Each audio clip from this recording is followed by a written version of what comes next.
ఇంత ఎవిడెన్సెస్ ఉన్నప్పుడు ఇలా పెట్టి అరే నాన్న ఎత్తుకొచ్చింది ఇది అలా అక్కడ ఏమీ లేకుండానే 65 crores చూపిస్తారా? మీరు ఏం మాడుతున్నారు? 40 మంది 65 కోట్లు లేకపోతే వీళ్ళందరూ సన్నాస మంటలో జాయిన్ అవ్వమంట మిథున్ రెడ్డిని విజయసాయి రెడ్డిని రాజకేష్ రెడ్డిని వీళ్ళు సన్నాస మంటలో చరిత్ర వాయించుకుంటూ కూర్చోమన్నాను వీళ్ళ మొహానికి 1-2 కోట్లు అగ్రిగేట్ ఒకటి దగ్గర లేవంటే వీళ్ళు సన్నాస మంటల్లో కూర్చోమండి ఒక్కొక్కడిని. అండ్ రెండోది ఇప్పుడు అసెంబ్లీ సమావేశాల లోపలే జగన్మోహన్ రెడ్డి అరెస్ట్ కనుక జరిగే పని అయితే ఫైనల్గా చెప్పండి పని అయితే మూకుమ్మడిగా లోక్సభలోను అసెంబ్లీలోను రాజీనామాలు చేయాలని ఒక నిర్ణయం తీసుకున్నారంటే ప్రజాక్షేత్రంలో తేల్చుకుందాం, మేము ఉప ఎన్నికలకు వెళ్ళడానికైనా సిద్ధమే, ఇది మా మీద అక్రమ నిర్బంధం నడుస్తుందని చెప్పేసి ఒక వాయిస్ తోటి వెళ్ళాలనుకుంటున్నారు.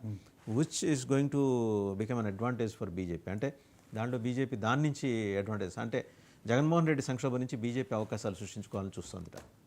అన్నీ ఇదేమైనా తెలంగాణ ఉద్యమం ఏంటి సార్ రాజీనామాలు చేసి ప్రజాక్షేత్రంలో ప్రూవ్ చేసుకోవడానికి?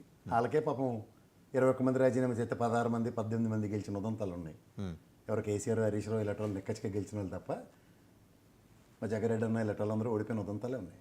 నేను ఒక్క మాట చెప్తా, ఇవాళ మీరు ప్రజాక్షేత్రంలో గెలుపు ఓటములు రూలింగ్ గవర్నమెంట్ 164 ఉండి మొత్తం వ్యవస్థ అంతా చేతిలో ఉండి రాజీనామాలు చేస్తే ఇది ప్రజాస్వామ్యం పరిరక్షణ ఎప్పుడో పోయింది. అందులో మన మీనాగారు లెటర్ అయినా అయితే ఖచ్చితంగా ఇంకా అనవసరం టైం వేస్ట్. రాజీనామా చేసి స్వాహానాలకి తీర్థం పోతారు చూడండి పంతులు గారు, అలా పోసి ఇచ్చడమే, అంతకన్నా ఇంకేం లేదు. 164 కాదు, మీరేం చేశారు 175 మేము గెలిచామని చూపించుకోవడానికి రాజీనామా చేయాలి. అంతకన్నా నాకు తెలిసి ఎవడైనా ఈ మూమెంట్లో అలాంటి దిక్కుమాల నిర్ణయం ఏమైనా తీసుకుంటే దాని అంత బుద్ధి తక్కువ నిర్ణయం ఇంకోట్లేదు.